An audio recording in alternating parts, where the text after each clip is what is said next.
Welcome back to the Kempire channel, your weekly recap of the Real Housewives of Orange County. I'm sure you probably thought that I forgot. I didn't. It just has been a busy week between Diddy stories, other hot topics, and other business to take care of. But I didn't forget, and I did watch, and if you follow me on other platforms, you saw I did talk about this a little bit on Twitter earlier today.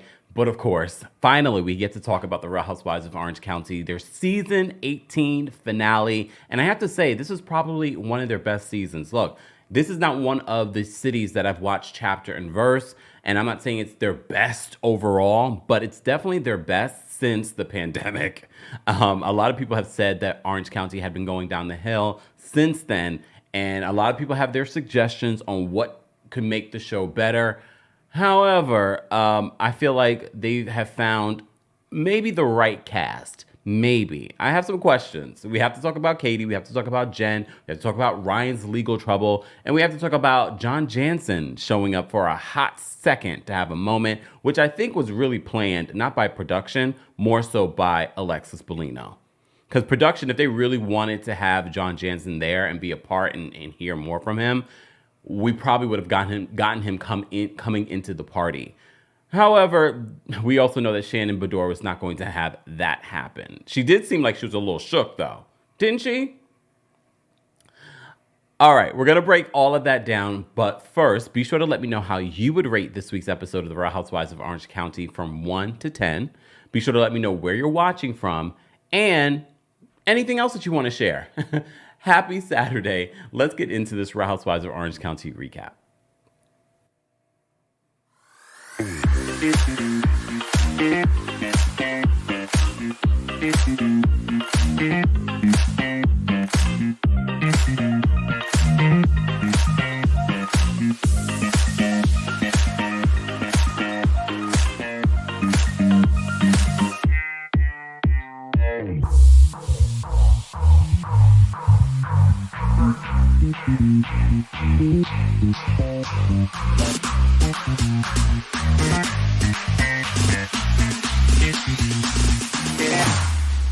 Here we go now.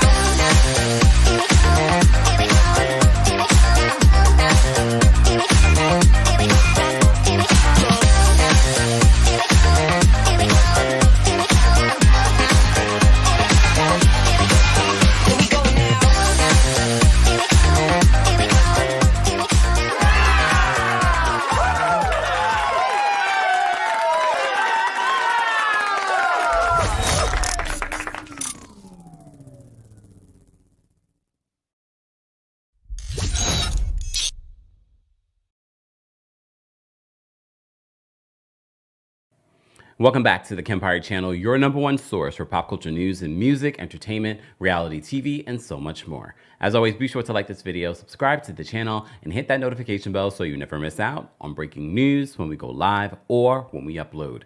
So I did not expect, to hear my voice again on the Real Housewives of Orange County. Some of you probably didn't even realize it was my voice, along with Zach Peter as well. Yes, you remember in the season premiere, they featured us talking about Shannon Bedore's DUI. Well, they featured it again. Shout out to Evolution and shout out to Bravo because they have enough respect to actually reach out and get permission before doing so. And, and I only say that because Megan Thee Stallion, I haven't listened to it yet. Again, it could be 5 seconds, but even with Bravo, it's 5 seconds and they reach out and they say, you know, we want to have your permission in order to use your voice on the show or if it's a video. I haven't seen it, but what I also know is that they have never reached out. That being said, TMZ also never reached out for my 5 seconds where they actually used my TikTok video. Look, these things happen in the business, but I just find it so interesting when I see a show like Real Housewives of Orange County feature my voice. And look, at this particular point, I've been featured on multiple Real Housewives shows. So there is a little bit of a relationship. So they do reach out, but they've been reaching out. They've never used my content, my voice, my likeness without my permission. So you know when Bravo is wrong or one of these production companies are wrong, I will tell you. However, at least with this, they've always reached out. They've always reached out, even before I was featured on anything else, okay? So I say all that to say thank you to all of you that let me know, because I didn't even watch the documentary. Thank you for letting me The fact that you guys even recognize my voice, I love that. I love that. No, they did not get my permission to do so. It's fine. Legally, they can do stuff like that. I think we're looking into it. But they can, because TMZ did the same thing. I just find it so interesting. All it takes is reaching out and confirming, can we use your information? And it's not like TMZ doesn't have my information. We've worked with them before. Just saying. Anyways, I'm not here to complain. I just want to let you guys know, if you didn't see Megan Thee Stallion's documentary, apparently you can hear my voice probably for 5 seconds. I don't know. Who knows? It could be an entire video. I don't know. You guys told me that I was in it. And then a few people hit me up on Twitter that telling me, I didn't know you were in it. It's like, I didn't know either.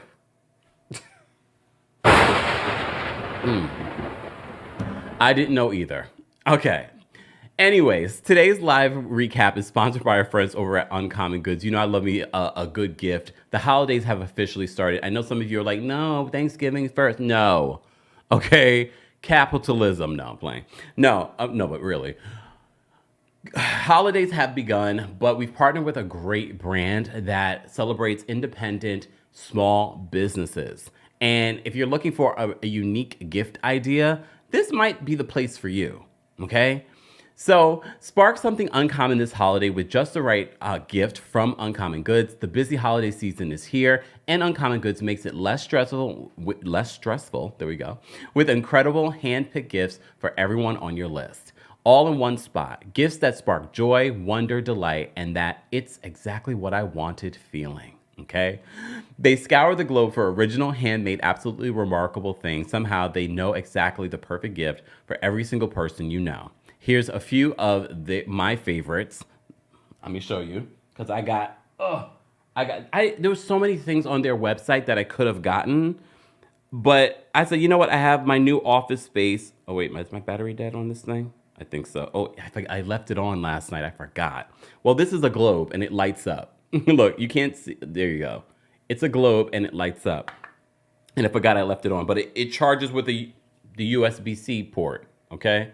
So very easy, very cutesy, and wasn't expensive. This was like, I don't even remember. I think it was like less than $50. So not bad at all. More information on Uncommon Goods will be available in the description, but I know you want a discount. So to get 50% off your next gift, go to uncommongoods.com/Kempire. That's uncommongoods.com/Kempire for 15% off. Don't miss out on a limited time offer. Uncommon Goods, we're all out of the ordinary. More information, again, will be available in the description, along with everything else, including our Los Angeles date. We're coming to Los Angeles November 20th, less than 3 weeks. Have you gotten your tickets yet?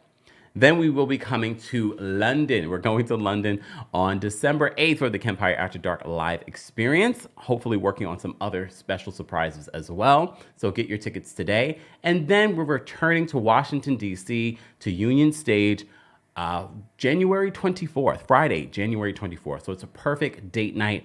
Make sure you get your tickets for that as well. Let's sell out another show in DC. Let's sell out all the shows, okay? All of you want me to come to your city. Well, if I am coming to your city, let's sell out so we can come back to your city like we're doing in DC. More information on all the Kempire After Dark dates that have been announced will be available in the description. Let's get into our Real Housewives of Orange County recap. Look, for those that get tired of us, talking in the beginning or a countdown, that is because a couple of reasons. It gives me, as a content creator, time to get all the tech stuff together and all the note stuff together. But it also gives the algorithm an opportunity to let people know Kempire is live, and then it starts working. Because a lot of people either don't get the notification or they get the notification after I've been live for like 15 minutes. So that's part of why people do that. And if you're part of the replay crew, then you could fast forward. So it's usually the replay crew that complains. The people that are here live, they don't care. They're like, yeah, come on. It gives me time to settle in, get a snack, and do all that stuff. So calm down. It's not a lot of people. It really is like 1%. But, I just have to remind people, for people that don't understand why people do countdowns, why people vamp at the beginning of a live stream.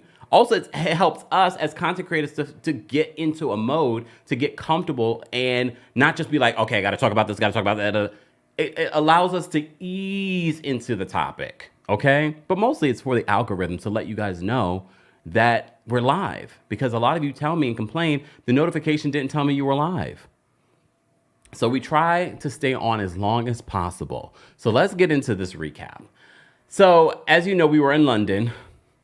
We will be in London, but Real Housewives of Orange County ladies were in London. Shannon left London on a separate flight. So when she left that party, she really left.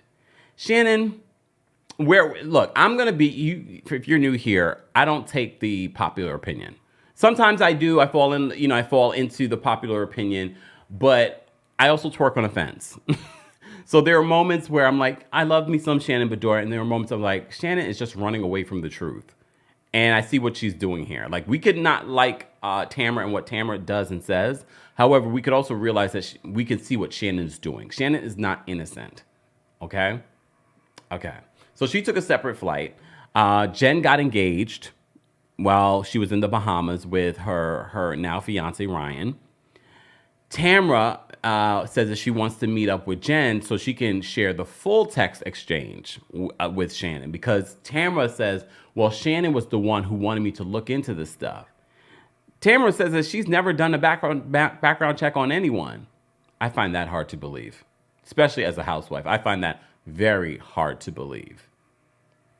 So she said she's never done a background check on anyone. And in this meeting that Jenn has with Shannon, who else was there? Oh, Emily, I think Gina too, right? In that conversation, you could tell that Shannon was just like, yeah, don't meet up with Tamara, because she doesn't want Tamara to show the full text. And that was part of the reason why Shannon got up from the table. Look, two things can be true. Tamara can be a terrible human being, but Shannon could also be manipulative, okay, and a sniper from the side.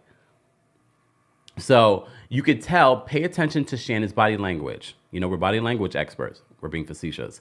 Pay attention to her body language and what she says during that conversation with Jenn. But I agree with Jenn when Jenn says later, look, Shannon can apologize and I feel like we can move forward. The difference with Tamara apologizes and we can't move forward. It's Tamara, again, doing something just to avoid talking about her real life storyline. We went through an entire season. What was Tamara's storyline? I'll wait. What was Tamara's storyline? No, huh? Oh, her daughter, which was sweet, but that was not much of a storyline. If anything, that connected all the ladies. But some might say, what was Heather Dubrow's storyline? I'll wait. What was Emily's storyline? I'll wait. I mean, even Gina had a storyline this season. They didn't talk a lot about it, but I'll wait. But for a show that didn't have a lot of housewives with their own personal stories, it still was entertaining. And this just goes back to what I've always said, is that you don't necessarily have to have a storyline to be an interesting reality TV star. I've always said that. Because everyone's like, oh, she doesn't have a storyline, she's boring. Yeah, no, what you're really saying is that she is boring. Because even if she had a storyline, you would not be entertained. So just keep that in mind. So Shannon agrees with Jenn that, yeah, you probably shouldn't meet up with Tamara before your engagement party. Yeah, that's not a good idea. And then Jenn was just like, but what was it, Emily, who said, well, do you think that she might corner you at your engagement party? She's going to corner. Look, I will say this. We did find out at the end, at the engagement party, that Tamara wasn't drinking. Notice how you really didn't hear, or Tamara didn't stand out in that moment, which is sad that you have to drink in order to stand out. Just saying. All right. Speaking of Tamara and Alexis meet up to discuss her Alexis going ring shopping. At this particular point, she's not engaged. We know she now has since become engaged. She says that they play where Jansen says, he's very confident about his relationship with Alexis. So these shady producers, shout out to Evolution, shady producers add the clip. But I appreciate it because he said something very similar when talking about Shannon. I think that was just last season. If I'm correct. Okay. So they play that to show the hypocrisy. You could tell that they don't have any. Of course, Shannon is their prize star, so they're going to support her. Alexis is a friend of. They're not going to support her. So they're going to lean into supporting Shannon with the receipts. Like he said this before. Also pay attention to his body language, John Jansen, in the confessional when he was talking about Shannon, I think towards the end of the episode, and how he looks down. I'm just like, pay attention to the body language. You don't have to be a body language expert to notice the interesting human behavior when they're not telling the truth, or when they're nervous, or when they have anxiety. Pay attention to the body language. All right. So Tamara denies ever doing a background check on anyone. She says that she has the text messages, and Shannon asked Tamara to do the background check. But we have to remember the timeline of the situation. Shannon was more interested because she says one of her family members could be connected to what's going on with Ryan. So she asked Tamara to ask her friend to look into something. We have to remember Shannon and Jenn weren't close at that particular point. So it wouldn't shock me her asking that. But I do see Shannon probably apologizing to Jenn, and they could actually have a fruitful friendship. I mean, they were close. I don't want to take it back, but they were getting to know each other. It was their first season together. They weren't friends like Tamara and Jenn were. But they were building a little bit of a friendship. They're probably a lot closer now, while Jenn is still on the show, because we know how Shannon does. For those that know, no. Okay. Anyways, so that was a non-scene. So that was just basically Tamara giving Alexis a scene. Okay. Jenn has a convo with her son. We see multiple combos. Heather has a combo with her son, who had a big real estate thing. I think we talked about her son. He decided that he wasn't going to go to college. He showed appreciation to his mom for allowing him to have the life that he has. And I also think, and I'm not against this, but maybe, I don't remember. I feel as if, I think we talked about this when he landed that big sale. And I think I alluded that maybe his mom helped him get that sale. And look, maybe not, but I don't think there's anything wrong with that. Yes, he might be a Nepo baby, but all these people do it and get away with it. All of this generations of money is passed down and down and down. That's why when black kids do it, I'm like, y'all don't say nothing when the other kids are doing it. Let these black kids get a little Nepo baby in. Just saying. So I was like, okay, that was what, ding, ding, ding, because it's been a long season. I can't remember everything that we talked about. So he had a big sale. He's going to continue. He's about to go abroad. Jenn has a combo with her son. You remember her son was like, I need to live with dad in his 1-bedroom apartment. Since then, we saw that the father in court documents has shared text messages about Jenn and saying that she's slamming him on the show. She really hasn't slammed him on the show until this particular episode. And honestly, that was her truth in regards to their relationship. But even when they showed the text messages, Jenn is who Jenn is in real life, because that's what the text messages said to me. There was nothing shocking in those text messages of Jenn and her having a conversation with her ex-husband. I was like, Jenn is who she is, and that's why people gravitate towards her and why people like her. Does she have the best taste in men? I don't think so. But she makes him definitely a little bit more bearable. Okay. All right. So we see those two separate scenes. So Jenn has a conversation with her son. And look, even her conversation with her son, who's saying he doesn't want to go to finish high school and to do his GED and to go into the Marines. She's still trying to be supportive, and she's still pouring into him. Again, Jenn, lovely person. Tamara talks to her own daughter and talks about her own dreams of pursuing cosmetology, and she wasn't able to do that. And so she tells her daughter, if you want to do music, you should still do a little bit of music while going to school. And we also get to hear a little bit of her music. What I love is because there aren't a lot of female producers. So she says that, she produced the track and everything like that. And I was like, well, you know what? Yes, go to school, but continue to do your music. I agree with Tamara in that regard. And I like this little scene where we're seeing all of the women be mothers. Speaking of being mothers, Kylie, I think that's how you pronounce her name, Katie's daughter, comes in and tells Matt, my name change came in the mail. Okay. And then, of course, this is Katie's way of taking a slam. Well, no, Kylie took the slam. She's like, well, he has a new daughter, her biological father. He has a new daughter now. What in the Brian McKnight is going on? I was like, what?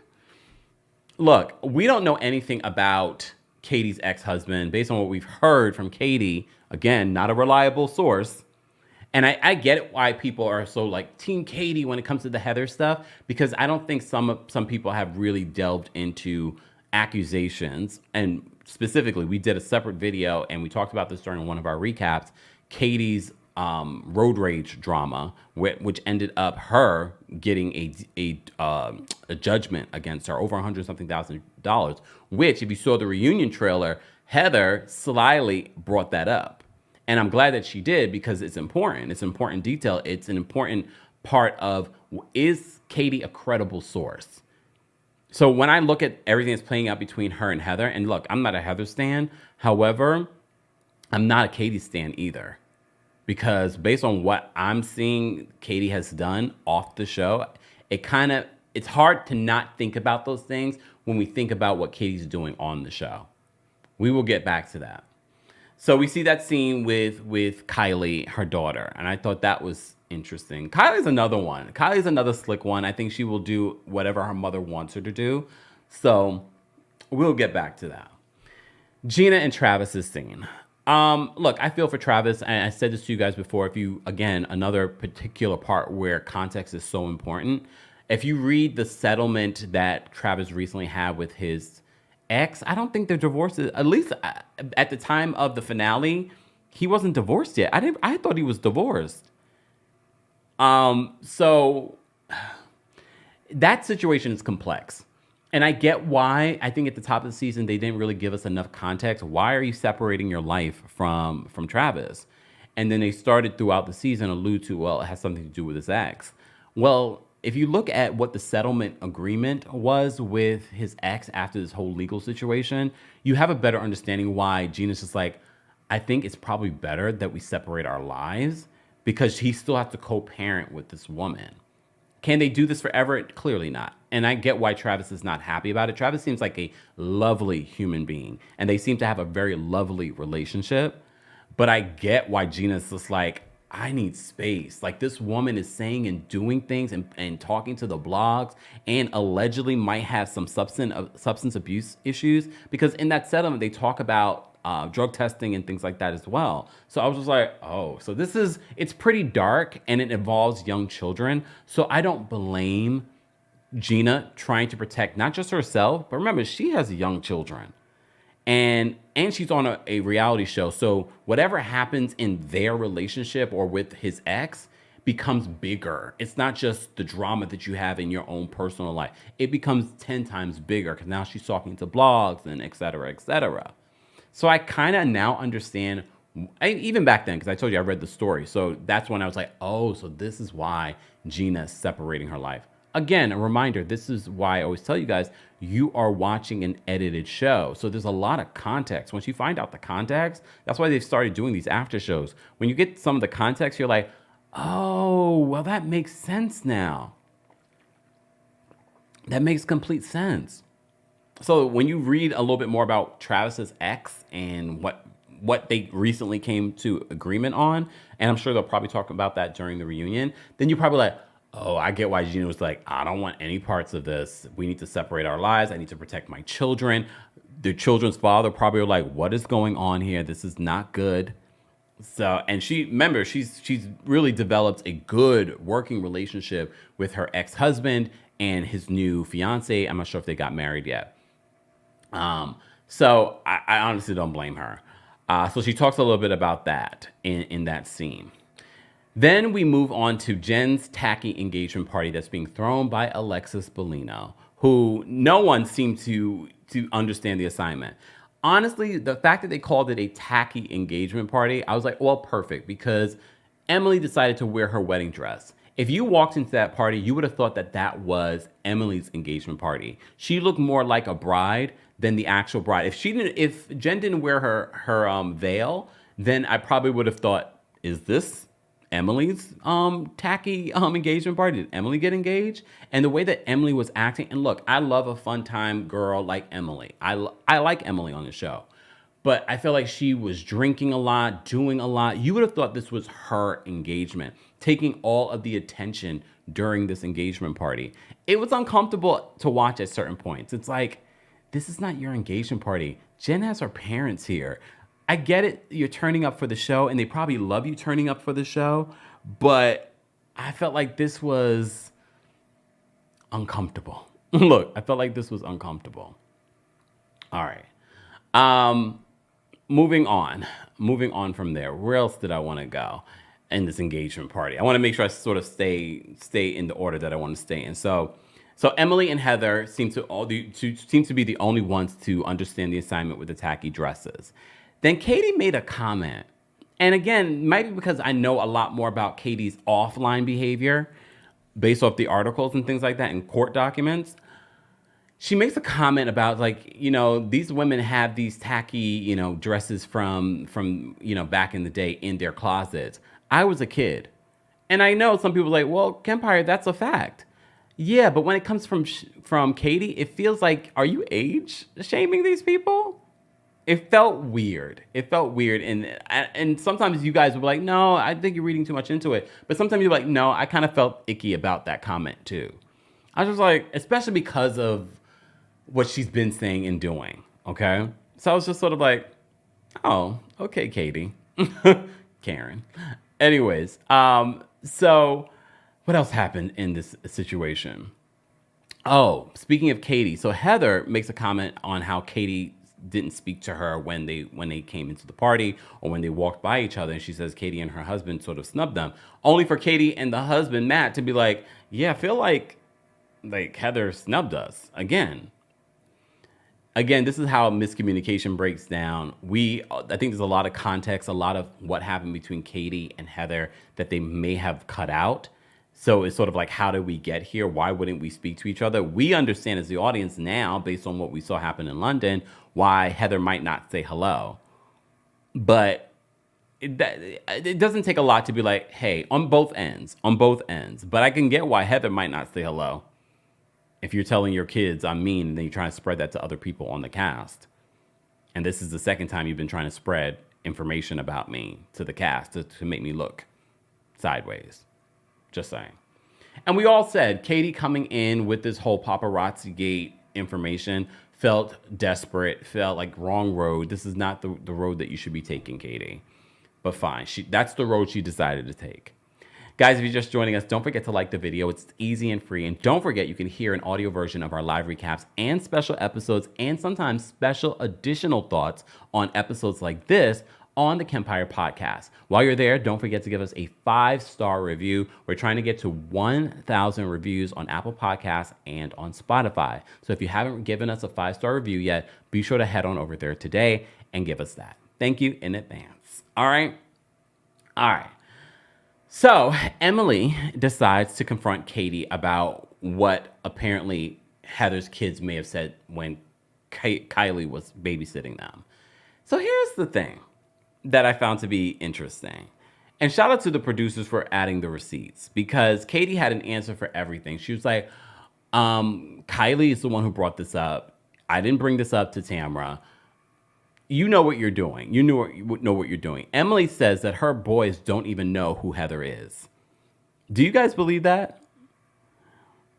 I mean, part of me does, because I know some people think that these women are really friends and hanging out. No, her boys probably know who Gina is, but I can see them not really knowing who Heather is. I could see Kylie prompting the boys to say something.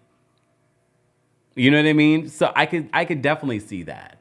And Kylie in her confession says, why would I make that up? Because your mom doesn't like Heather. And literally they show the receipts of her son, Katie's son, who's about those boys, the twins' age, calling Heather a jerk. First of all, who talks like that to their mother? But I guess that's what, new parenting is doing, gentle parenting is about. And instead of correcting him, she's just like, in the scene. And I love how she talks in her confession, like, well, Kylie is of a particular age, so we're able to have these conversations, so she's able to speak her mind and blah, blah, blah. And then Evolution Production adds in, well, is that really 100% true? Because your own son, during dinner, when it was being filmed, said and called Heather a jerk. Was she being a jerk again today, Mom? The receipts were receding. So I find it interesting, and that's the thing. A lot of people want to believe what they want to believe about Katie, or because they just don't like Heather. And this is why I say when you're team no one, you can call Heather out when Heather is wrong, which we've done this season. And you can also see when Katie's wrong. We can love Katie as a newbie. However, we can also say, Katie, you're caught in a lie. You literally talk about Heather to your older daughter, but you also apparently talk about Heather to your young son, who doesn't and hasn't met Heather. Was she being a jerk today? Where did he get that language from? I'm just saying, I'm asking a question because this is what we see on the show. So I found it interesting that like, oh, Heather's being mean to Katie. She wants everyone to bow down to her. That can be true.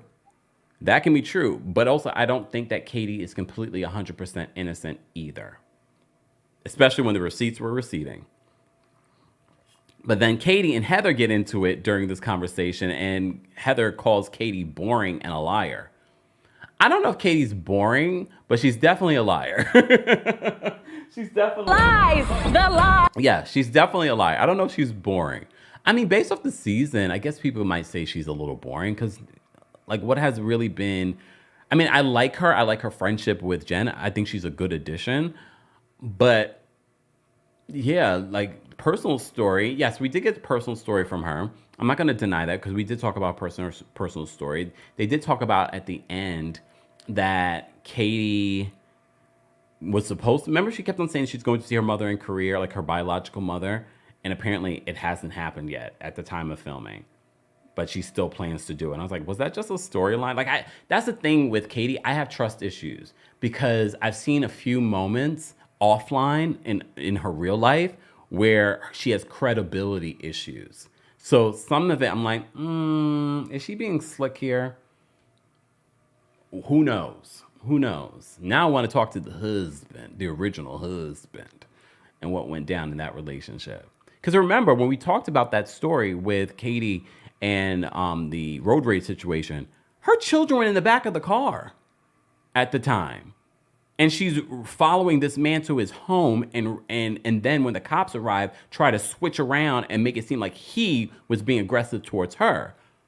And then the police had this man shook, and he sued the police, and he sued Katie. And he got a judgment. And it was discovered that she lied. I just gave you a quick synopsis. Mods, if we can post in the live chat my original video where I talk about Katie being a Karen. Because some of y'all may have missed that. Look, some of y'all may have missed it. So moving on from that conversation because I'm bored, Tamara and Jenn have their own conversation about the issues that they've had. And Tamara says, I wish we could have met up. I wanted to share with you all of the texts and Shannon's involvement. And Jenn says she believes that, yes, Shannon could have been involved. But the difference between Shannon and Tamara is that she can make up with Shannon and they could move forward and actually build a better friendship. She feels, and she's scared every time she moves on with Tamara, something else comes up and Tamara turns on her. I agree with her. We have literally said that and seen that from Tamara, not just with Jenn, but with other people that she's known a long time, i.e. Shannon. So the conversation gets weird because and look, again, we're watching an edited show. At some point, did Jenn get loud? Could have, but in what we saw, I didn't see Jenn get loud. Jenn doesn't have a loud voice. We've heard screaming from Tamara before. So she's like, if you're going to get loud, this is Tamara, if you're going to get loud, who's getting loud? At what point did Jenn get loud? I'm waiting. I'm waiting to see that. So she's like, if you can't handle this conversation, you can leave. So Tamara does end up leaving early. Mind you, her and Eddie were there. She wasn't drinking, so she really didn't stand out. This is why people say that she drinks. She doesn't normally drink in her real life, but she drinks when she's filming the show. Okay. Look, okay. Is that encouraged? Anyways. Shannon. So everybody wants Shannon to come in a group photo. Everybody wants Shannon and Tamara to have a conversation. And Shannon refuses because Shannon knows that Tamara is probably going to pull out all of what she knows in regards to in regards to the Jenn situation or anything else. So she doesn't trust having any sort of conversation with Tamara. So everyone's just like, oh, have a conversation. Because everybody's being a self-producer. That's the thing about Housewives at this particular point. Everybody's being a self-producer. So Shannon's just like, I've evolved. I'm in a healthy space. I want healthy boundaries. So she feels like walking away is her healthy boundary. So she walks away. Okay, she walks away again. But then she walks away, and look, again, we're watching an edited show. Could things have been left out? This conversation between her and Katie's husband, Matt, I was like, what is going on here? But this is what I tell you. I think you're getting a glimpse as to who Shannon is behind the scenes and what people have accused her of. I know a lot of people didn't love Joel Kim Booster and what he said on social media about Shannon, but two things can be true. He could have jumped the unprofessional line, and Shannon could still be a nightmare behind the scenes, because multiple people that have reported on this, including myself, have said, I've heard that Shannon is a nightmare behind the scenes, allegedly. So I feel like in this particular moment, Matt's saying you should just walk away. And I'm thinking she's taking that as you telling me I should leave this show. That's how I'm taking it. But he's talking in like real life ways. Like if a situation's not healthy for you, you should walk away. And then she gets upset when she's like, I don't like the fact that you're saying that to me. And he's just like, well, you came over to me. I was just standing here. You came over to me. And then she's just like, ugh. Like real Karen behavior. Like I know people love Shannon, and I like Shannon too. However, you got to be able to call people out when people are wrong. Again, we're watching an edited show. Was there context left out? I don't think so. Based on what we saw, Matt was just standing there. She started complaining to him, and he gave her his honest opinion. He's like, maybe you should walk away. And she's like, I don't like the fact that you're saying that to me, and then acting like a real I'm sure they probably got over it, but maybe they'll talk about this during the reunion. We shall see. John Jansen arrives. Everyone starts reacting. We see Emily and Gina trying to climb a wall to see, drunk, falling over on herself, Emily. Funny, because a lot of the Bravo universe finds this behavior from these women to be hilarious. I just feel like at this particular point, Emily has been just obnoxious, like one of those obnoxious drunks that are not obnoxious and taking attention away from who the attention should be on, and that is Jenn, and you're making this all about you. So they're peeking over the fence, the wall, to see John Jansen arrive. John Jansen arrives. It wasn't anything. He didn't engage. He engaged more in his confessional and sharing his thoughts on what he thinks that Shannon does behind the scenes. Look, I think what John Jansen says is true about Shannon, but I also still think that John Jansen is trash and that he's not a great person either. So ungreat people, I don't know if that's a word, ungreat people found each other. Fine. All right. What else happened in the scene? That's about it. All right. So the Jen's party, fine. Wonderful. Great way to end. I do love, shout out to production. You guys have been really creative. Shout out to you guys. The confessionals, because I was watching it, I was looking at the confessionals in this last episode, and they've been great overall. But I was just looking on my television. I was like, these confessionals are well lit, high quality. Like, money is being spent over there for Real Housewives of Orange County. From their reunion set looks great, from last season and even this season's reunion set. You guys are spending the money over there. I like it. Okay. All right. I say all that to say, then the group starts reacting to the news that Ryan and his legal trouble. Oh, what I wanted to say before that, when they were at the party, they usually do, the final updates on everyone. They did it like Instagram posts.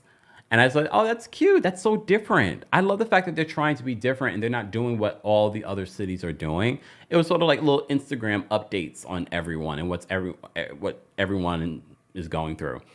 I don't remember every single one, but I will say this. Emily and Shane, we get an update on Shane's health.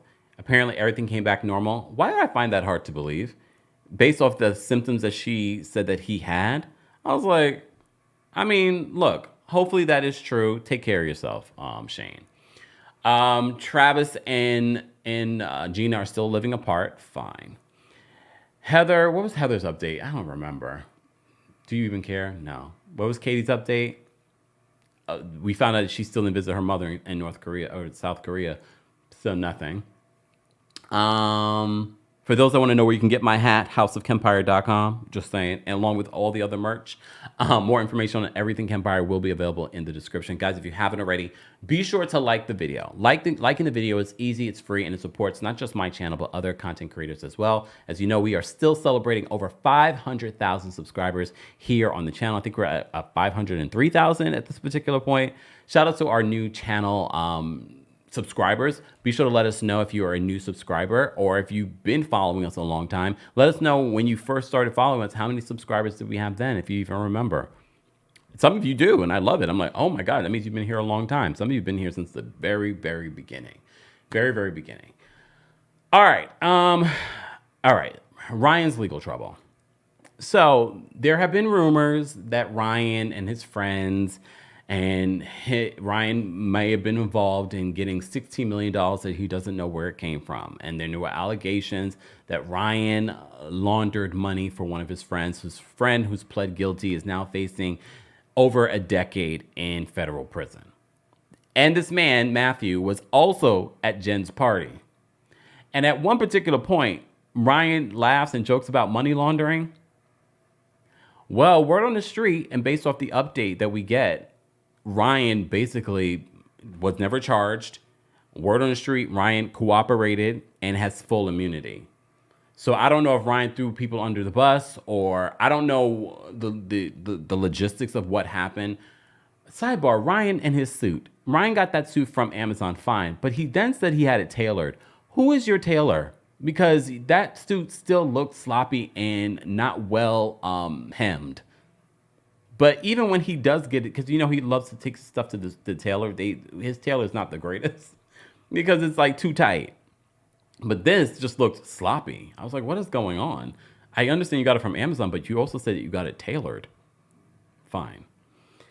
Anyway, so when we think the season is over, the Ryan legal trouble stuff breaks into the headlines. Jenn is upset because now she has to address this with the group. The group reacts. Tamara, Heather, I think Emily all had a lunch where Tamara decided to wear an FBI hat. See, this is why Jenn doesn't want to make up with you. Because you would do, even if they had made up and they were in a good place, I 100% believe that Tamara would still wear that FBI hat trying to be funny when Jenn is dealing with this situation. So Jenn meets up with Katie and Gina puts it out there. She's like, I'm worried for you. Like, you should be concerned about you and your children. And I feel like you're in too deep with this guy. And Jenn opens up and she's like, you know what? I used to be married to a man that I couldn't even have a conversation with. Now this is like my best friend that I'm with. I don't know. I mean, at this particular point, when this is being filmed, we don't know the outcome of the legal situation. The producers tell us at the end that he has full use immunity. So he's fine. He's not going to jail. I don't know if we ever got to the bottom of where that $16 million came from, but he's not going to jail. His friend that was at this party is going to jail. So is he a little grimy? Is he a little sneaky like Louis from Real Housewives of New Jersey, Teresa's Louis? It gives that. And I think because we all like Jenn and we want Jenn to be okay, we're all a little concerned. But they're still together. They're engaged. They're planning to get married next year. I'm happy for her. I wish her the best. He definitely seems like he's in love with her. I'm concerned. I'm still concerned. What was your reaction, guys, to the Real Housewives of Orange County Season 18 reunion trailer? The trailer was giving. The trailer looks really good. Speaking of Jenn's situation, we see Emily still is harping on Jenn. She's like, I'm so tired of you and your Tammy Wynette stand by your man rants. She's going to stand by her man because her man has, first of all, he's not going to jail. He's been loyal to her. We haven't had solid proof that he's done anything to her. And you've given hater this entire season to anyone. Emily, everything you're hating on everyone, specifically Jenn at the top of the season. And then you went to her party. Now it makes even more sense. Like, you just continue to make everything about you and hating and triggered by Jenn. So you go to her engagement party and try to make everything about you, and you wear your wedding dress. Now that I think about it, I'm like, something's wrong with you, Emily. And I like Emily, but I'm sort of like, you wore your wedding dress. I know it was a tacky bridesmaid situation, but you wore your wedding dress looking like the bride at this party, trying to make her moment about you. And now you still are triggered by her at this reunion. And I love the fact that Heather says to Katie and pulls out, says, you have a credibility issue. She doesn't say that. That's not the word she uses, but basically brings up Katie's past on the show. And then Katie gets emotional. Okay, Katie. I want to hear Katie's side. I'm going to keep an open mind. But I want to hear what Katie has to say about her road rage situation and default judgment. I'm surprised they didn't use my video for that one. They didn't, because they would have reached out and then I wouldn't have said anything. Shh. Unless they used it and they didn't tell me. Doubt it. But maybe next season they will, because we're talking about it. Who knows? Shout out to Evolution, because I'm going to shout it out to them, because at least out of principle, they reached out. They didn't have to, because you could see Tubi didn't reach out. Megan Thee Stallion people didn't reach out. They don't necessarily have to, but off of GP, they did. So shout out to Evolution. They got my respect on that. And, you know, Truly Original, because they also, in the past, have used my content and have reached out as well. And Netflix. Shout out to all of y'all. Look, shout out to all of y'all. Anyways, I say all that to say, what a season. Come on. Wait, What a season. What a season. Fantastic. Guys, if you haven't already, be sure to like the video. It's easy and it's free. How would you rate this season of The Real Housewives of Orange County? I don't say this lightly. The season was a 10. The season was a 10. And honestly, I'm going to give the season finale a 10 as well. I thought this was a superb season. And the fact that there wasn't a lot of personal story from every housewife, which we've seen on like Miami, which has been giving, and they're currently filming right now. For those that I always find it interesting when people don't know. I thought you guys are Bravo fans, but some of you wait on me to mention it. Real Housewives of Miami is currently filming. We probably won't see that until spring, summer of next year, which is perfect because we're in Miami. Who else is filming? No one else is filming right now. That's only one that's filming. And did you hear? Bye, Dubai. Oh, you didn't hear that from me. If you follow me on Twitter, then some of you caught my shade. Some of you caught my shade. That's the word on the street.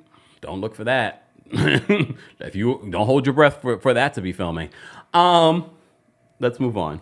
Let's move on. And for those that think that Stanberry's going to London, nope. Nope. Anyways, I say all that to say, have you liked the video yet? Have you subscribed to the channel? Have you subscribed to our podcast? Have you checked out Uncommon Goods? Have you gotten your ticket for our Los Angeles show on November 20th? Or our ticket for our London show December 8th? Or your ticket for our DC show on January 24th? Go get your tickets today. More information on that, Uncommon Goods, all Kempire merch. Everything's available in the description. Shout out to our Kings Guards. Show some love to our Kings Guards for holding us down in the live chat. And of course, shout out to our subscribers, those of you watching in the bushes. Thank you for being here. We appreciate you. A view is a view. Ad dollars is ad dollars. Okay. I hope you guys have a great rest of your Saturday. I will see you all in the next one. I have to watch Love and Marriage Huntsville. Oh, look. Oh. See my excitement. Happy November. Bye, y'all.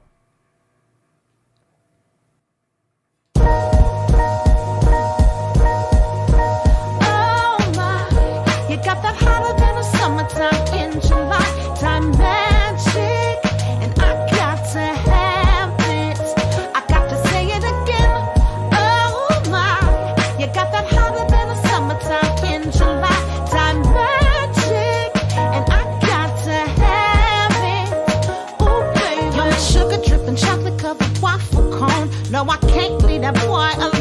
Need a taste up in the morning.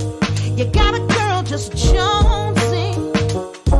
Need a fix from my favorite type of candy store. Got me shaking, going out of control. Let me have a little something. You know I'm hooked up on that love.